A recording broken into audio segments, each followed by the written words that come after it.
이 말씀을 같이 보도록 하겠습니다. 세 절 말씀인데요.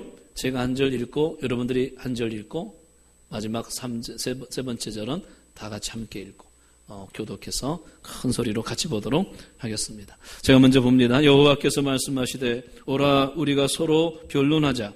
너희의 죄가 주홍 같을지라도 눈과 같이 희어질 것이요 진홍같이 붉을지라도 양털같이 희게 되리라. 너희가 거절하여 배반하면 칼에 삼켜지리라. 여호와의 입의 말씀이니라. 아멘. 우리가 살다 보면 습관이 들 때가 많이 있는데 어떤 사람은 어떤 습관이 있냐면 대화할 때 옆에 사람을 막 때리면서 대화하는 분이 있어요. 아이고 정말 그래? 하면서 막 때리고 엉덩이도 때리고 등짝도 때리고 이거 사진은 왜 이렇게 올라오나? 아직 올라오는 거 아니다 이거. 예, 그래서 막 때리면서 그렇게 습관적으로 그런 습관이 있는 사람이 있고요. 어떤 사람은 종이를 찢는 습관이 있대요. 종이만 잡으면 자꾸 찢는 습관이 있는데 비행기 티켓을 사놓고 앉아서 이야기하다가 다 찢었대요. 나중에 티켓 검사하는데 티켓이 없어진 거예요. 보니까 자기가 찢고 휴지통에 버린 거예요. 그런 습관이 참 얼마나 무서운지 몰라요. 어떤 부동산 하는 어떤 여집사님은 늘 아파트 몇 동 그러잖아요. 몇 동 집 나왔어요. 몇 동 몇 호 집 나왔어요 하고 막 그런 일을 하다 보니까 교회 와서 여전도에 헌신예배 때 사회를 보는데 찬송가 105동 하겠습니다. 그래. 습관이라는 게 참 그런 것 같아요. 오늘 여러분들은 예배드리는 습관이 있어서 여기 오신 줄로 믿습니다. 거룩한 습관인 줄로 믿습니다. 날씨가 얼마나 추운지 모르겠습니다. 구약 성경에 보게 되면 하나님은 어떤 분들로 말씀하시냐면 자기 백성, 자기 성도들을 때리시는 하나님으로 사랑의 회초리를 드시는 하나님으로 나오기도 하고요. 그리고는 하나님이 그 맞은 자리를 싸매시는 도로 낫게 하시는 하나님으로 나오시고 있습니다. 때리는 것도 하나님의 사랑이고 할렐루야. 그 맞은 자리를 다시 싸매시는 것도 하나님의 사랑인 줄로 믿습니다. 왜 때리는 것이 사랑일까? 그거는 성경에 이해를 하면 되는데요. 하나님의 백성이 아닌 사람은 절대로 안 때립니다. 내버려 두십니다. 우리가 조금 잘못해도 사랑의 조리를 든다는 사실은 나를 너무 사랑하신다는 거예요. 안 믿는 사람, 하나님 백성이 아닌 사람들은 내버려 두시는데 아니면 아예 그냥 심판해버리든지 둘 중에 하나입니다. 그러나 우리는 심판은 받지 아니하고 사랑의 회초리로 때리시는 그런 하나님으로 나오시고요. 그러면서도 하나님은 어루만져 주시고 싸매 주시고 도로 낫게 하시는 그런 분으로 말씀을 하십니다. 오늘 같이 읽은 이사야 1장은요. 이사야 1장 전체를 같이 봐야 되는데 시간 관계상 제가 세 절만 보았는데요. 하나님이 자기 백성을 막 이렇게 탄식하면서 야단치시는 그런 전반부의 내용이 나와요. 그러면서 갑자기 분위기를 달리해가지고 얼르고 달래시는 모습으로 나와요. 그러니까 하나님이 어떤 분인가를 저는 성경을 보면서요. 어떤 때는 부모님의 마음을 닮은 것도 같아요. 부모님이 자식들을 막 이렇게 야단치고 그러잖아요. 그런데도 또 안타까워가지고 그래 내가 너를 사랑하니까 그런 거지 하면서 얼르고 달래고 하면서 또 품에 안아주고 그러잖아요. 하나님이 뭐가 아쉬워서 우리들을 향해서 그런 표현을 쓰시는 거예요. 막 야단치시는 거예요. 야단치신다는 것은 관심이 있다는 거거든요. 여러분이 함께 아내가 자꾸 잔소리하고 우리에게 뭔가 싫은 소리 하는 것은 우리에게 지극한 관심과 사랑이 있다는 것을 의미하는 거 아니겠어요? 하나님이 막 야단치시는 거예요.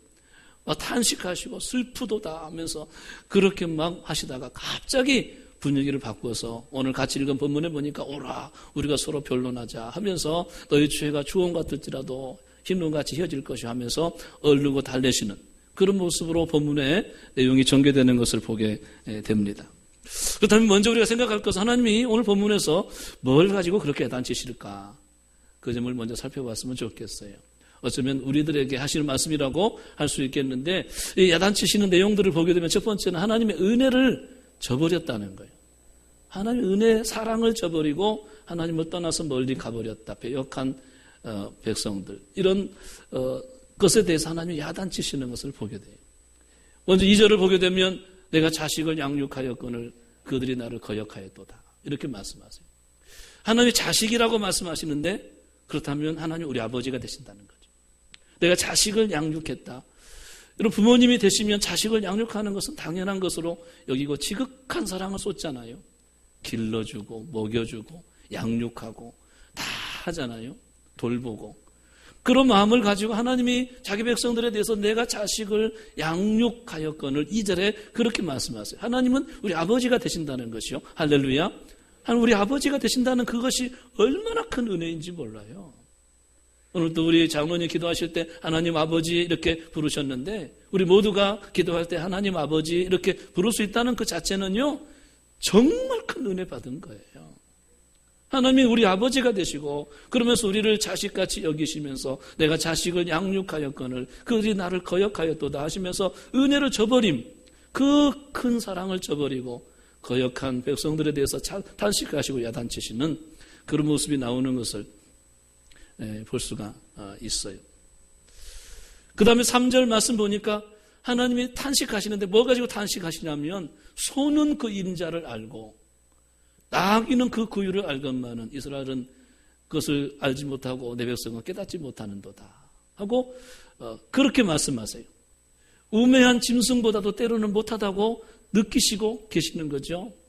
소는 그 임자를 안다는 거죠. 저 어렸을 때 소 풀 뜯으러 다니고 뭐 그렇게 소를 많이 끌고 다녀봤잖아요. 그런데 이 소가 얼마나 힘이 센지 몰라요. 그런데 어린아이가 끌어도 자기 주인은 알아보거든요. 소는 그 임자를 안다는 거예요.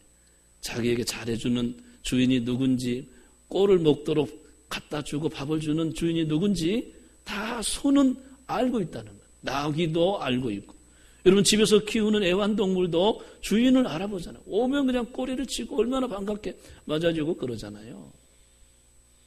이와 같이 소는 그 임자를 아는데 이스라엘은 알지 못하고 내 백성은 깨닫지 못하는도다. 어떤 때는 깨닫지 못하는 자기 백성들을 보면서 하나님이 탄식하시고 있는 것을 볼 수가 있어요. 하나님의 사랑을 모르고 있다는 거죠. 여러분 우리가 사랑을 하다 보면 한평생 살다 보면 많은 사람을 사랑하게 되잖아요.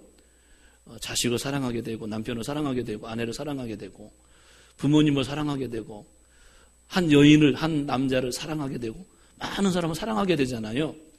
사랑하다 보면 어떤 것을 느끼냐면 배신을 느끼기도 하고 아픔을 느끼기도 하고 멍든 가슴을 안고 살아야 되는 그런 때가 얼마나 많이 있는지 몰라요. 그것을 하나님이 똑같이 느끼시고 4절에 뭐라고 하느냐면 슬프다 허물진 죄악의 백성이요 허물진 백성이요 하면서 행악의 종자요 우매한 자식이로다. 그들이 하나님을 여호와를 버리고 이스라엘의 거룩한 자를 멀리하고 물러갔도다 하면서 만홀히 여겼다는 말씀이 4절에 나오는 것을 보게 돼요. 이 만홀히 여겼다는 것은 하나님을 가볍게 여겼다는 거예요. 업심 여겼다는 것을 말하는 거거든요. 함부로 여기고 업신 여기고 배만하에 떠나가 하나님을 버리고 멀리 물러갔도다. 여러분 사랑하다 보면 이런 누군가로부터 버림을 당하기도 하고 업심 여김을 당하기도 하고 때로는 멍든 가슴을 안고 살아야 되는 그런 때가 많이 있는 거죠. 여기 계신 분이 그런 분이 계시다면 하나님도 그런 아픔을 가지고 계시다는 사실로 위로받으시기를 바랍니다. 절대로 우리는 누군가를 사랑을 배신해서는 안 된다는 사실을 이 본문에서 말씀하고 있는 내가 자식을 양육했는데 소는 그 임자를 아는데 내 백성은 그걸 모르고 하나님의 은혜를 모르고 사랑을 모르고 여호와를 버리고 멀리 물러갔도다. 이렇게 말씀하시고 있는 것이죠. 우리가 자식에게 배신을 당하면 많이 아프잖아요. 이제 어린 아이들을 키우는 젊은 엄마들은 아빠들은 잘 몰라요.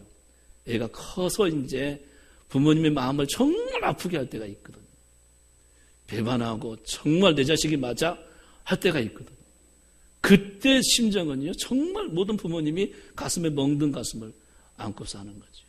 그런데도 그 자식을 버릴 수 없어서 끝까지 품에 안고 가는 부모님의 마음이 있는데 그 마음의 아픈 마음을 아시는 여러분들은 절대로 하나님의 사랑을 아프게 하지 말기를 바랍니다. 뿐만 아니라 교회에서도 여러분들에게 말씀으로 양육하는 주의 종들에게 마음을 아프게 해서는 안 되는 것입니다. 마치 여러분들을 자식처럼 생각하고 자나깨나 새벽마다 제가 할 거에 뭐가 있겠어요? 여러분들을 위해서 기도하는 것입니다. 우리 교인들이 얼마나 되겠습니까? 제가 그렇게 많지 않잖아요. 그래서 여러분들을 위해서 늘 기도하고 좋은 말씀으로 하나님께 받아가지고 그때그때 필요한 양식을 전하려고 최선을 나름대로 다하고 있어요.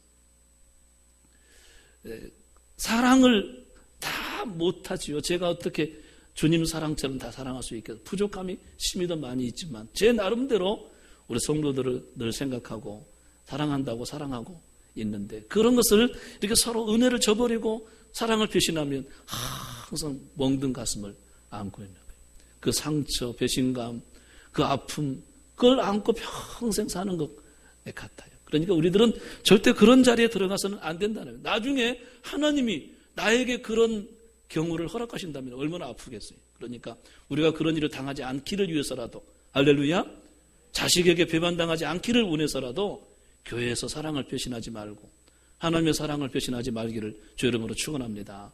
그것을 아파하시고 있다는 거예요. 이번에 중고등학생들하고 제주도 갔는데 너무너무 추워가지고 구경을 못했어요. 어디 좋은데 가보고 해야 되는데 너무 추워가지고 한 번 나갔다가 얼마나 미끄러가지고 막 체인을 감고 다니고 눈이 펑펑 쏟아져 와가지고 갈 수가 없어서 겨우 그렇게 운전 긴장해가지고 한 적은 처음이에요. 막 미끄러지는데요. 체인을 한 번도 감지 못해봤는데 그냥 인터넷 보고 우리 전도사님, 우리 학생들이 체인을 감아가지고 겨우 살살살살 뛰어가지고 쏙쏙까지 왔는데 더 이상 못 다니겠더라고. 그래서 간 곳이라고는 이기풍 목사님 처음에 제주도 갔을 때 맨 처음 세운 교회, 그 다음에 순교 기념관, 이 정도 가서 학생들이 갔는데 그것도 얼마나 좋은지 은혜를 많이 받았어요. 그 순교 기념관에 갔더니 이기풍 목사님 사모님이 딸에게 남긴 유언이 있더라고. 딸에게 남긴 유언이 이렇게 기념관에 소장돼 가지고 그게 전시가 돼 있더라고. 그래서 내용이 하도 좋아가지고 제가 사진으로 찍어 왔는데 맨 처음 한 사진 한번 올려줄래요? 방금 올렸던 그 사진.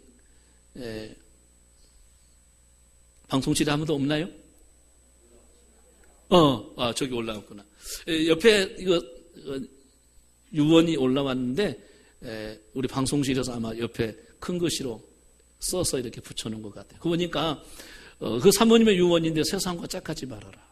자식에게 이제 엄마로서 딸에게 남긴 유언인데 세상과 짝하지 마라. 5분 이상 예수님을 잊지 말아라. 항상 예수님 생각하고 살라는 거죠. 그 어머니가 이런 유언을 남겼어요. 열심히 교회 봉사를 해라. 주의 종은 하나님 다음 가는 분이시다. 주의 종의 가슴을 아프게 하지 마라. 목사님의 가슴을 아프게 하면 미리암과 같이 벌을 받게 될 것이다. 딸에게 엄마로서 남긴 유언이죠. 또 넘겨보세요. 상대방이 내 인격을 어떠한 방법으로 무자비하게 짓밟고 천대와 멸시를 하더라도 십자가에 매달리신 예수님만 바라보며 끝까지 참아라. 네가 세상을 떠난 후에 심판대에서 예수님께서 판가름을 해주실 것이다. 그러므로 날마다 참으며 네가 내 자신을 죽여라. 내가 죽여지지 않을 때 남을 미워하게 될 것이다. 나를 제일 미워하는 사람을 용서할 수 있는 사람이 참 그리스도인이다. 신자의 무기는 감사, 인내, 사랑, 겸손이다. 감사는 축복을 열고 닫는 자물쇠이기 때문이다. 성령 충만하지 못하면 겸손할 수가 없다. 겸손하지 못할 때 성령님은 너를 외면하실 것이다. 제일 무서운 것은 신앙의 교만이다. 이런 유언을 이렇게 남겨진 것을 제가 사진으로 이렇게 찍어 왔는데 아주 신앙의 핵심적인 내용을 이렇게 엄마가 사모님이 딸에게 남긴 유언이 있어서 너무너무 좋아가지고 성도들과 함께 나눠야 되겠다 하고 이렇게 찍어 왔습니다. 특별히 우리 성도님들은 절대로 하나님의 은혜를 저버리지 않게 되길 바랍니다. 5분 이상 예수님 잊지 말라고 하잖아요. 세상과 짝하지 말아라. 5분 이상 예수님 잊어버려서는 안 된다. 예수님이 우리의 해답이 되시는 거예요. 예수님만이 우리의 능력이 되시는 거예요. 우리의 모든 은사와 모든 위로부터 내려오는 선물과 축복은 다 하나님께로부터 오는 거예요. 우리 여기까지 있는 것도 하나님의 은혜예요. 하나님이 길러주신 거예요. 그 사랑을 내가 자식을 양육하였거늘 그들은 나를 거역하였도다. 하나님이 그렇게 말씀하시잖아요. 다 우리에게 은혜 베푸시고 보호하시고 인도하셨는데 그 사랑을 잊어버리는 이스라엘 백성들을 향해서 그렇게 야단치시는 모습이 나오고 있습니다. 두 번째로 뭘 야단치시냐면 맞아도 깨닫지 못하는 우매한 백성들을 야단치시는 것을 볼 수가 있어요. 5절과 6절 말씀 보니까 한번 보실래요? 5절과 6절 1장 5절과 6절인데 같이 한번 읽어볼까요? 시작. 너희가 어찌하여 매를 도마주며 더욱더욱 패역하느냐. 온 머리는 병들었고 온 마음은 피곤하였으며 발바닥에서 머리까지 상한 곳이 없이 상한 것과 터진 것과 새로 맞은 흔적뿐이오늘 그것을 짜며 싸매며 기름으로 유하게 함을 받지 못하여. 저를 보세요. 너희가 어찌하여 매를 도맞으려고 더욱더욱 패역하느냐 하고 탄식하세요. 하는 매를 드셨다는 거죠. 얼마나 때렸냐면 발바닥부터 머리까지 성한 곳이 없이 때렸다는 거. 하나님이 정말 어떤 때는 무섭게 때리시는 거죠. 그런데도 짜며, 고름이 있으면 짜야 되잖아요. 짜며 싸매며 기름으로 유하게 함을 받지 못하고 있지 않느냐. 하나님이 짜서 고름을 없애야 그 상처가 낫는 거잖아요. 고름이 터져야 낫는 거잖아요. 여러분 우리가 다 경험하잖아요. 고름이 이렇게 뭉쳐 있으면 그냥 아프더라도 짜내면 금방 낫잖아요. 어찌 짜냄을 받지 못하고 있느냐. 상처가 나면 싸매줘야 되잖아요. 싸매심을 받지 못하고 있지 않느냐. 옛날에는 기름으로 치료했는데 기름으로 유하게 함을 받지 못하고 있지 않느냐. 얼마나 맞았으면 발바닥부터 머리까지 상한 것과 터진 것과 새로 맞은 흔적뿐이다. 그런데도 더 맞으려고 더욱더욱 패역하고 있느냐. 아무리 맞아도 깨닫지 못하는 이 패역한 백성 때문에 하나님이 야단치시고 이렇게 하나님이 탄식하시는 모습이 나온 것을 볼 수가 있습니다. 여러분 우리 자녀들이 그냥 야단치면 깨닫고 그냥 엄마 잘못했어요. 아빠 제가 잘못했어요 하고 되면 되는데 그걸 아무리 맞아도 깨닫지 못할 때 얼마나 가슴이 아프겠어요. 마음이 아프잖아요. 그렇게 맞아도 깨닫지 못할 때 마음이 아프잖아요. 우리는 사랑의 매는 굉장히 필요하다고 생각해요. 요즘에 자녀를 폭행해가지고 뭐 사고가 일어나고 큰 뉴스거리가 되고 있는데 그런 감정적인 폭행은 절대 안 되죠. 있어서는 안 되죠. 그러나 사랑의 회초리는 정말 자녀에게 필요하다고 생각해요. 그런데 그렇게 야단치고 부모님께 꾸중을 들어도 깨닫지 못할 때 얼마나 마음이 아프겠습니까? 하나님이 그런 마음이었다는 거예요. 아무리 때려도 아무리 발바닥부터 머리까지 상한 것 터진 것과 서로 맞은 흔적뿐인데 그것을 알지 못하고 싸매심을 받지 못하고 기름으로 유하게 함을 받지 못하고 있으니까 하나님 빨리 싸매고 싶은데 빨리 고름을 짜버리고 싶은데 기름으로 발라서 도로 낫게 하고 싶은데 그렇게 못하고 있다. 왜 그래요? 그때까지 깨닫지 못하고 있기 때문에 하나님 잘못했어요 하면 그냥 싸매시고 기름으로 발라서 도로 낫게 하실 텐데 깨닫지 못하고 있으니까 어찌 너희가 싸매심을 받지 못하고 있느냐. 어찌 기름으로 유하게 함을 받지 못하고 있느냐. 이렇게 말씀하시죠. 시편 49편 20절 말씀 보니까 종기에 처하나 깨닫지 못한 백성은 멸망하는 짐승 같도다. 여러분 우리 성도님들은 하나님 말씀을 듣고 너는 때로 잠자다가도 깨달음이 와야 돼요. 깨달아야 되는 깨달아야 내가 변화되는 거예요. 한번 다 같이 깨닫자. 할렐루야. 깊은 깨달음이 와야 내가 감동이 오고 스스로 변화되고 그런 역사가 일어나는 거예요. 어떤 할아버지가 담배를 피우는데 담배를 끊으셨대요. 그럼 처음에는 담배를 못 끊었대요. 한 3일 동안 안 피우다가 다시 피게 되고 자꾸 실패를 하게 됐다. 어떤 때는 한 달 동안 끊었다가 뭐 술자리에 가게 되면 또 담배 한 대 피고 해가지고 또 무너지고. 어떤 때는 3년간 끊었대요. 그런데 어느 날 갑자기 큰 슬픔이 와가지고 담배 한 대 피워야 되겠다. 그러다가 또 담배를 피게 되고 실패하고 그랬는데 그래서 아예 모르겠다. 담배 먹는 거 이제 먹고 살아야지 이렇게 힘들어서 안 되겠다고 담배를 피게 됐대. 다시 담배를 피게 돼가지고 집안 식구들이 할아버지 냄새 나요 하고 그러니까 베란다에 나가서 담배를 피셨대요. 베란다에. 그래서 항상 담배를 피우려면 저 앞에 동네를 바라보고 연기를 내뿜으면서 베란다에서 홀로 담배를 피신 거예요. 그런데 어느 날 이 손자 녀석이 베란다로 나가더라는 거예요. 이 녀석은 추운데 왜 베란다로 나가니? 그랬더니 담배 한 같이 피려고 그러더라는 거예요. 그때 이 할아버지가 크게 내가 못할 짓을 하고 있구나. 이 손자에게 내 할아버지 하는 모습을 보고 이렇게 배우고 있어. 내가 못할 짓 하고 있구나. 그때 큰 깨달음에 감동이 와가지고 담배를 뚝 끊었대요. 지금까지 안 펴진다. 쳐다보기도 싫다는 거예요. 한 번 깨달음이 오니까요, 그렇게 마음의 감동이 일어나고 결단하고 변화가 오는 것을 볼 수가 있어요. 종교의 처 하나 깨닫지 못한 사람은 멸망하는 짐승 같다고 하잖아요. 우리 성함의 성도님들은 오늘 말씀을 듣다가 깨달음이 오기를 바랍니다. 아, 내가 잘못했구나. 이래서는 안 되겠구나. 매를 맞았을 때 깨달아야죠. 내가 뭔가 고난이 오고 어려움이 왔을 때 깨달아야죠. 하나님이 징계로 내리시는 어떤 표징이 있어요. 각자에게 주시는 어떤 사인이 있거든요. 표적이 있거든요. 그때 빨리 깨닫고 항복하고 깨달아야 되는 것입니다. 아멘? 그것을 원하시는데 그걸 못하니까 싸매심을 받지 못하고 있지 않느냐 말씀하십니다. 그럼 세 번째로는 형식적인 예배로 나오는 것을 야단치시고 있어요. 11절 말씀 보니까 너희 가지고 오는 무수한 재물이 무슨 유익이 있겠느냐.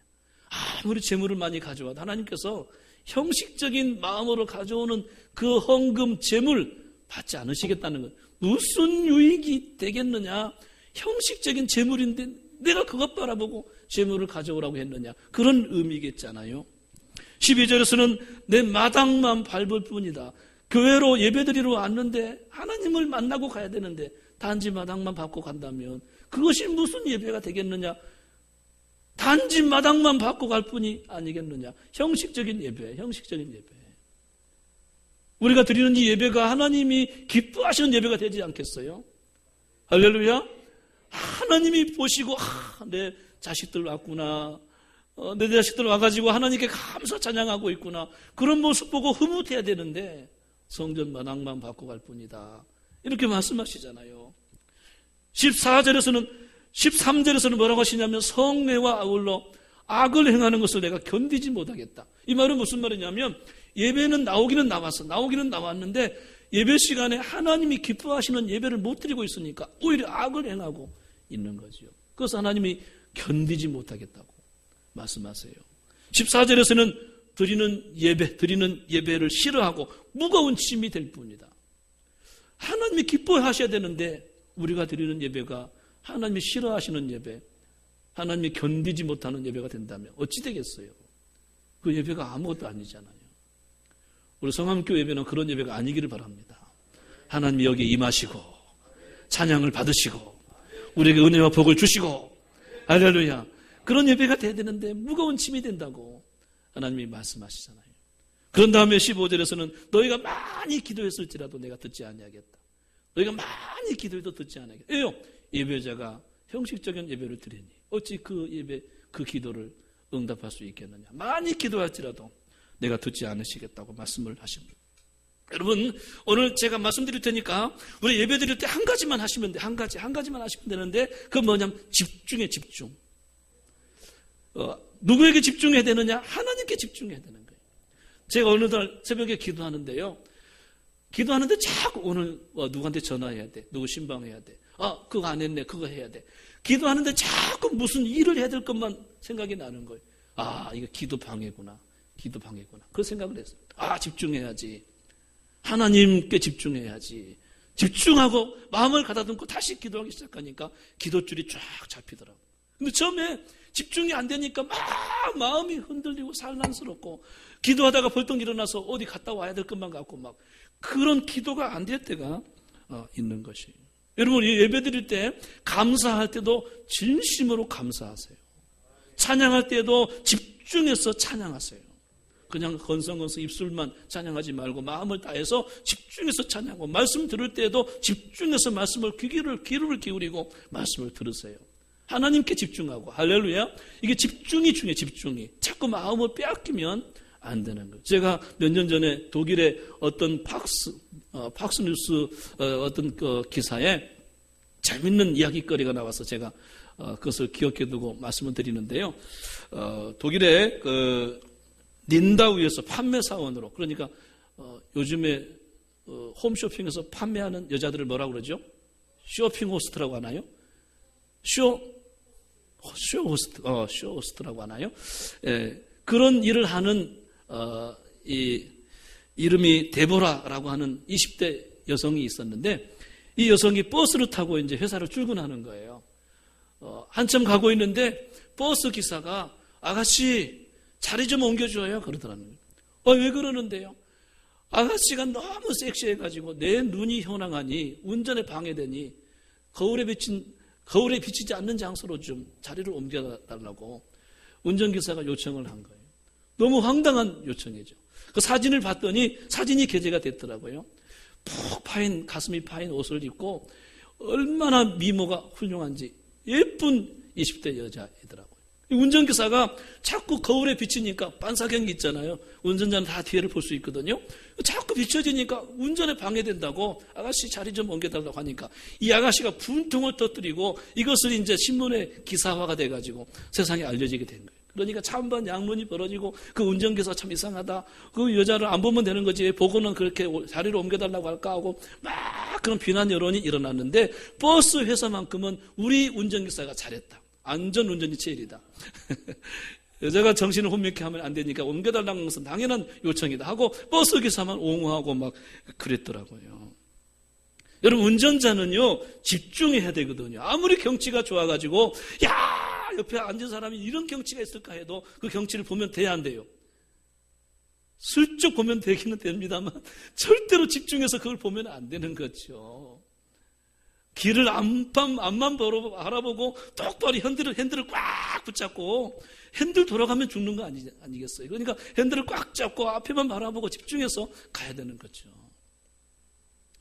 얼마 전에 그 미국의 어떤 만화, 어떤 신문에, 일간지 신문에 만화가 나왔는데 앞에 예쁜 여자가 걸어오는 거예요. 그러니까 어떤 총각이 그 여자를 보다가 눈이 희둥그레져가지고 눈알이 빠져나오는 만화예요. 너무나 집중해가지고 눈알이 빠져나와 버린 거예요. 그게 만화로 나온 그 모습을 제가 봤어요. 여러분, 시편에 보니까 내가 주님을 사모함으로 내 눈이 피곤하니이다. 내가 주의 말씀을 앙망함으로 내 눈이 피곤하니이다. 그만큼 하나님을 앙망했다는 거예요. 어떤 사람은 여자를 보다가 눈알이 빠져버렸는데 우리는 하나님을 바라보다가 눈알이 빠져버릴 정도로, 할렐루야, 하나님께 집중하고 하나님을 쳐다보고 하나님 만나기를 소망하고 그런 예배 드리시기를 바랍니다. 여기 와가지고 자꾸 딴 생각하면 안 돼요. 엉뚱한 집에 끝나면 어떻게 누구한테 전화할까, 누구한테 어떤 일을 할까, 주일날은 다 내려놓으세요. 아시겠죠? 근심도 내려놓고 염려도 내려놓고, 할렐루야, 다 내려놓고 하나님께만 집중하세요. 그러면 큰 은혜가 임하는 거예요. 신령한 복을 받는 거예요. 예배 시간에 성도들은 살아나야 되는 거예요. 소생함을 받아야 되는 거예요. 할렐루야. 그것이 성도의 축복이고 은혜고 특권이에요. 그래서 금년의 실천상 첫 번째가 예배를 사모하라. 예배를 사모하라. 제가 성도들에게 어떻게 하면 성도들이 유익할까? 성도들이 아름다운 신앙생활, 성공하는 신앙생활을 할까? 첫 번째가 뭔가 생각해 봤더니 다 같이 옆에 봐요. 2016년에 모든 성도가 반드시 실천해야 될 첫 번째 뭐예요? 예배를 사모하라. 첫 번째가 이거예요. 매일 성경 보고 매일 기도하라. 즐겁게 헌신하라. 반드시 영혼 구원하라. 마지막이 뭐예요? 범사에 감사하라. 이 5가지만 여러분, 제가 기도하다가 줄여가지고 이 5가지를 적은 거예요. 금년에 마음에 새기세요. 아시겠죠? 항상 범사에 감사하시고 즐겁게 헌신하시고, 아멘. 예배를 사모하시고, 그 예배가 얼마나 중요한데 하나님께서 보실 때 이 백성들이 형식적인 예배를 드리고 있거든. 너희가 가져온 무수한 재물이 무슨 유익이 있겠느냐? 예배와 함께 악을 행하니 그것이 무슨 예배가 되겠느냐? 내가 무거운 짐이 될 뿐이고 성전 마당만 밟을 뿐이고 너희가 많이 기도했을지라도 내가 들을 수가 없다. 이렇게 야단치시는 하나님의 음성이 본문에 나오고 있는 것을 발견하게 됩니다. 그러면서 하나님께서는 얼르고 달래세요. 같이 읽은 본문 말씀이에요. 아무리 그들이 하나님을 거역하고 떠나갔을지라도, 아무리 그들이 매를 맞고 매를 맞아도 깨닫지 못하는 우매한 백성일지라도, 형식적인 예배로 왔다 갔다 하는 그 성도일지라도 하나님은 그 자식을 버릴 수가 있을까요? 없을까요? 절대로 하나님은 버릴 수가 없는 분이세요. 그래서 얼르고 달래십니다. 오라, 우리가 서로 변론하자. 서로 변론하자. 오늘 본문에 그렇게 말씀하세요. 제가 변론이라는 이 단어를 굉장히 많이 묵상했어요. 우리가 서로 변론하자. 오라! 우리가 서로 변론하자. 이 변론이라는 단어는 어떤 뜻이냐면요. 제가 쉽게 해석해 드릴게요. 이 변론이라는 말은 우리가 한번 같이 이야기해보자. 그런 말이에요. 한번 같이 이야기해보자. 누가 옳은지, 누가 잘못된 건지 한번 따져보자는 이야기예요. 이 말 이면에는 무슨 의미가 있느냐면 하나님은 늘 옳으세요. 하나님은 늘 맞는 편에 서 계세요. 우리는 틀린 편에 서 있을 때가 많이 있고. 그런데 하나님은 우리에게 뭐라고 하시냐면 너 틀렸어, 너 잘못했어. 그렇게 딱 지적하지 아니하고 한번 이야기해보자. 차근차근 설득하시고 우리를 깨닫게 하시려는 의도가 본문에 담겨져 있는 단어가 있는데 우리가 서로 변론하자. 하나님은요 그럴 필요가 없는 분이에요. 너 틀렸어 하면 끝나는 거예요. 아시겠어요? 하나님은 너 틀렸어 하면 끝나는 분인데 우리가 한번 이야기해보자. 차근차근 한번 설득하시고 접근하시고 우리를 깨닫게 하시려는 그 사랑의 깊은 내면의 모습이 변론이라고 하는 단어 속에 숨겨져 있는 것을 볼 수가 있어요. 이것을 신약에서는 뭐라고 하느냐면 자백이라고 번역을 했는데 자백이라고 번역을 했는데요. 이 자백은 뭐냐면 하나님 내가 틀렸어요. 내가 잘못 살았어요. 하나님 말씀이 맞아요. 인정합니다. 동의합니다. 이것이 자백이에요. 하나님 말씀 앞에 서보니까 내가 틀렸구나. 내가 잘못 살았구나. 인정합니다. 하나님 인정합니다. 잘못했어요. 깨닫고 인정하는 것 이것이 자백인데 너희 죄를 너희가 자백하면 하나님은 미쁘시고 의로우사 우리의 죄를 사하시며 모든 불의에서 깨끗하게 하실 것이라고 그렇게 말씀을 하십니다. 그게 자백인데요. 오늘 말씀에서도요. 우리가 서로 변론하자. 너희 죄가 주홍 같을지라도 흰 눈같이 휘어질 것이요 진홍같이 붉을지라도 양털같이 되리라고 말씀하세요. 이것은 죄를 용서를 떠나서 깨끗하게 하시고 새롭게 만들어주시기까지 하겠다고 아무리 주홍같이 붉을지라도 흰눈같이 휘어지게 하시겠다는 거예요. 이것을 이사야 44장 22절은 뭐라고 하셨냐면 너희 허물이 빽빽한 구름이 사라짐같이 너희 죄가 빽빽한 안개가 사라짐같이 도말하였으니 내게로 돌아오라 내가 너를 구속하였습니다. 그런 말씀을 하세요. 이번에 우리 학생들하고 제주도 갈 때 아침 7시 비행기를 탔거든요. 세월호 타고 가면 안 되니까 하늘을 날아서 갔어요. 아침 7시 비행기인데 비행기가 연착을 해가지고 40분 늦게 출발을 하는 거예요. 한 사람이 비행기를 타려고 짐까지 실어놨는데 비행기를 못 타겠다고 거절을 한 거예요. 그러니까 짐을 다 내려주고 다시 해가지고 보내고 출발하려다 보니까 40분 늦게 출발을 한 거예요. 그때 이륙을 했는데 그 월요일 날 얼마나 구름이 많이 끼고 날씨가 안 좋은데 차갑고 춥고 해가지고 날씨가 정말 안 좋은데 그때 비행기를 이륙을 하는데 구름을 뚫고 올라간 거예요. 구름을 뚫고 이제 비행기가 구름 위로 이렇게 지나가는데 정말 축복을 우리가 맛보았는데 뭐냐면요. 그때 일출 광경을 본 거예요. 여러분 땅에서 일출하면 바다에서 올라오잖아요. 우리는 구름에서 해가 올라오네요. 하늘에 떠 있는 구름에서 해가 올라오네요. 여러분, 이야, 구름이 그 색깔이 얼마나 솜털같이 아름다운 구름 속에서 빨간 해가 떠오르는 거예요. 우리 학생들은 자느라고 못 본 학생들이 많이 있어요. 저는 그 축복의 광경을 봤어요. 우진이만 봤는데 우진이 어디 있냐. 우진아 빨리 사진 찍어 했더니 우진이가 안 자고 사진 찍더라고요. 그런데 여러분 이 비행기가 이 구름 위로 지나가는데요. 이 구름이 남은 것과 북것 같이 빙하 위로 지나가는 하얀 솜털 같은 구름이 쫙 펼쳐지는데 그 위로 비행기가 지나가는 거죠. 여러분 구름이 떠 있는데 얼마나 빽빽한지요. 땅이 안 보이고 완전히 빽빽한 구름이 어떻게 그 하늘에 떠 있는지 이해가 안 되는 찬란한 광경이었어요. 근데 여러분 그 구름이 어떻습니까? 어떤 때는 하나도 없이 청명한 하늘이 보일 때가 있잖아요. 하늘에 구름이 하나도 없을 때가 있잖아요. 하나님 우리 죄를 말씀하실 때 하늘에 빽빽한 구름이 사라짐같이 너희 죄를 도말하였으니 내게로 돌아오라. 내가 너를 구속하였습니다. 그렇게 말씀한 이 구속이라는 말은 어떤 의미가 있느냐면 돈 주고 샀다는 거예요. 대가를 지불하고 샀다는 것이 구속입니다. 우리말에서는 아주 구속이라고 되어 있는데 영어로는 redemption이라고 번역을 했는데 이것은 대가를 지불했다는 거예요. 하나님이 대신 맞았다는 거예요. 하나님이 대신 형벌을 받고 십자가에 죽으심으로 우리를 거기서 건져냈다는 것이 구속인 것이에요. 내가 너를 구속하였다고 말씀하시는 이면, 주홍과 들지라도 흰 눈같이 희어질 것이라 말씀하는 이면에는 예수 그리스도의 십자가의 피로 너희를 사하여 주실 것이다. 변론의 이면 속에 하나님의 사랑이 담겨져 있는 것을 이 본문 말씀에서 발견할 수가 있는 거예요. 예수님의 피가 아니면 어찌 우리가 깨끗함을 받을 수가 있겠어요? 흰 눈같이 어찌 희어질 수가 있겠습니까? 양털같이 될 수가 어찌 있겠습니까? 도말할 수가 어떻게 있겠습니까? 그러나 예수님의 은혜로 그 은혜를 입은 줄로 믿습니다. 깨닫기만 하면, 변론한 자리가 오기만 하면, 주님 잘못했어요, 깨달았어요 하고 오기만 한다면 다 이와 같이 될 것이라고, 오늘 변론하자, 한번 이야기해보자 말씀하시면서 그 말씀을 주시고 있어요. 두 번째로는 즐겨 순종하라고 말씀하고 있습니다. 다 같이 한번 19절부터 20절까지 큰 소리로 같이 한번 보실까요? 19절부터 20절 크게 같이 봅니다. 시작.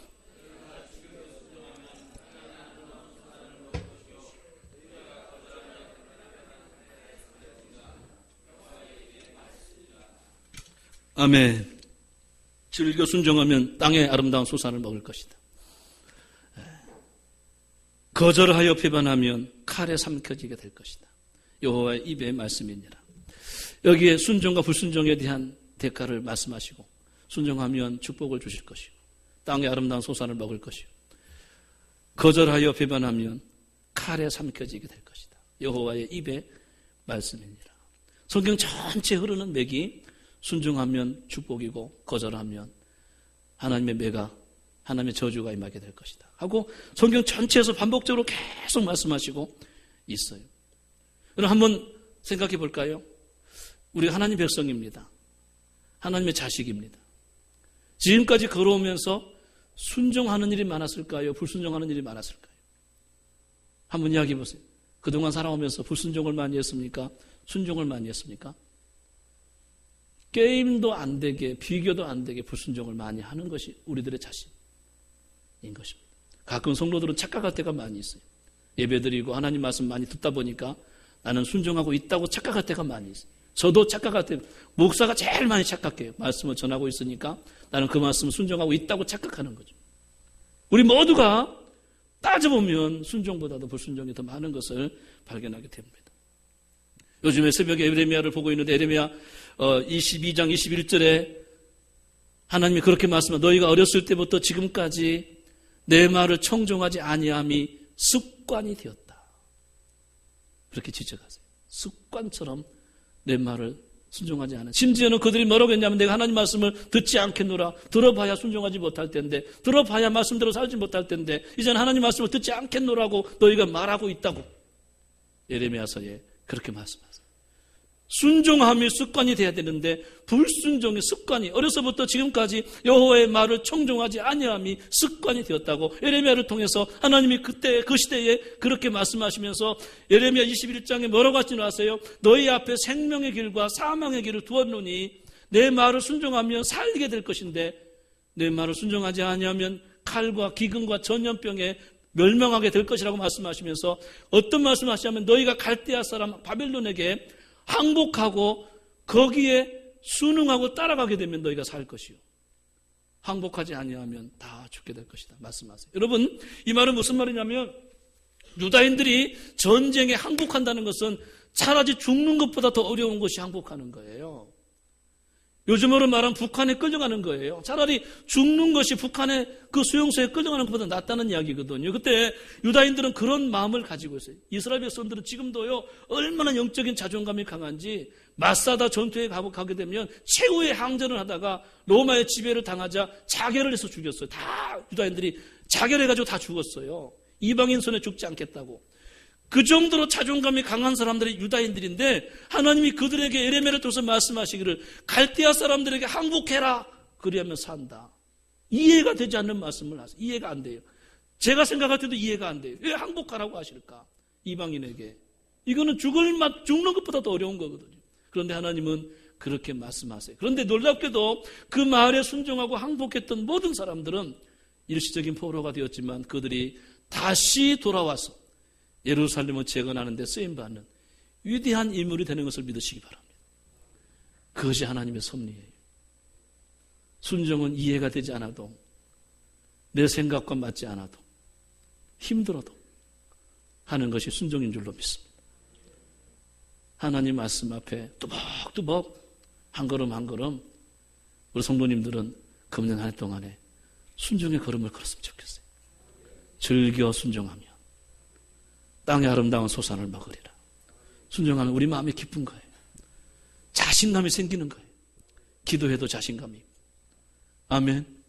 어려워도 자신감이 있고, 순종하면 놀라운 역사가 일어나는 거예요. 즐겨 순종하면 땅의 아름다운 소산을 먹을 것이다. 말씀하세요. 때로는 여러분들에게 말씀드리는데, 말씀을 가르치는 주의 종들에게 순종하라고 성경을 가르치고 있거든요. 하나님 말씀을 너희에게 이루고 너희를 가르치는 자에게 순종과 복종을 하라. 그렇지 않으면 너희가 유익이 없을 것이다. 히브리서에 그런 말씀을 하시거든요. 여러분들, 이 담임 목사가 여러분들에게 세상 정치적인 이야기 가르친다면 순종하지 않아도 됩니다. 세상적인 이야기 가지고 여러분들이 강단에 서 있는 사람이라고 하면 순종하지 않아도 됩니다. 그러나 하나님 말씀을 풀어서 가르치는 자라고 여러분들이 인정한다면 주의 종의 말에 순종하셔야 됩니다.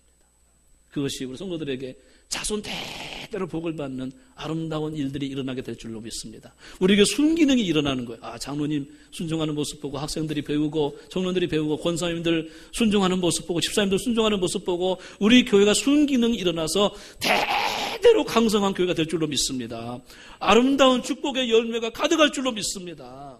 할렐루야. 이런 순기능이 계속 일어나야 돼요. 요즘에 식당 봉사하는 팀들이 너무너무 힘들어한다고 보고가 들어왔어요. 그동안 신봉순 권사님이 몇 년 동안 식당에서 혼자 일배비 마친 다음에 식사 봉사를 위해서 헌신하셨는데 이제 지치신 거예요. 몸도 여러 가지 환경도 어려우셔가지고 목사님 이제 내려놓았으면 좋겠습니다. 그래서 그 마음 충분히 이해가 됐어요. 그래서 다음에도 하실 분이 있는가 찾아봤더니 할 사람이 아무도 없는 거예요. 여러분 생각해 보세요. 요즘에는 남편 아침에 출근하는데 밥도 안 해주는 시대가 됐잖아요. 시대가 그렇게 된 거예요. 교회 와서 밥 하라고 하니 얼마나 젊은 집사님들이 힘들었겠어요. 집에서도 안 하는 밥을 교회에서 예배드리고 좀 누리고 쉬려고 교회 왔는데 이런 중압감, 무거운 짐들이 있으니까 얼마나 무겁겠어요. 충분히 이해가 됐어요.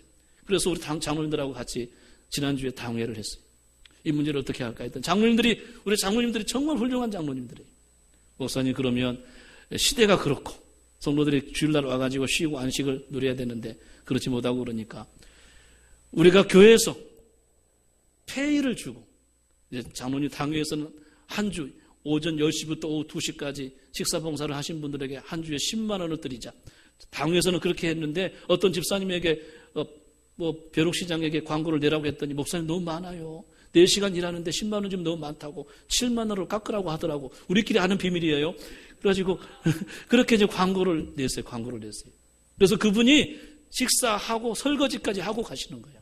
우리 성도님들은 와서 그냥 누리고 먹고 화장이나 하고 예배드리고 그렇게 하시는 게 우리 교회로서 참 좋겠다, 그런 판단이 들었어요.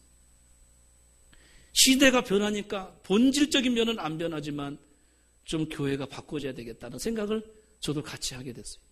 여러분, 우리 교회가 어떤 결정을 해서 어떻게 가더라도 우리 여러분들은 이해가 안 되어도 시대가 바뀌었으니 순종해서 가시기 바랍니다. 이 말 저 말하고 뒤에서 불평하고 하면 더 어려워지는 거예요. 더 어려워지고 교회가 어떻게 되겠어요? 웬만하면 주의 종이 말씀을 가르칠 때 이렇게 하자 하면 아멘 하고 따라오시기 바랍니다. 그럼 여러분 자녀들이 배우고요. 가정의 순기능이 일어나게 되는 거예요. 이해가 되기를 축원합니다. 할렐루야. 교회 안에 순기능이 일어나서 교회가 강성한 교회가 되는 거예요. 복을 받고 땅의 아름다운 수산을 먹게 되고 이것이 오늘 본문에서 가르치는 말씀인 것을 발견하게 됩니다. 사랑하는 성도 여러분, 오늘 말씀을 마치려고 합니다. 오늘은 하나님께서 우리에게 변론하자고 말씀하십니다. 한번 이야기해보자는 것이죠. 결론으로 말씀드립니다. 깨닫고 하나님께 이렇게 말씀드리세요. 하나님, 제가 잘못했어요. 잘못 살았습니다. 그 말 한마디만 하면 하나님은 우리에게 무한한 사랑을 주시게 될 것입니다. 우리 죄가 주홍 같을지라도 눈과 같이 휘어지게 만드실 것입니다. 지름같이 붉을지라도 양털같이 만드실 것입니다. 하나님 잘못했어요. 다 같이 하나님 잘못했습니다. 잘못 살았습니다. 오늘 야단치신 거 달게 받고 고치겠습니다. 거역하고 떠나지 말기를 바랍니다. 형식적인 예배자 되면 안 됩니다. 매를 맞았으면 깨달아야 됩니다. 깨닫고 하나님께 돌아가는 우리 모두가 되기를 주의 이름으로 축원합니다. 기도하겠습니다. 사랑하시는 아버지 하나님,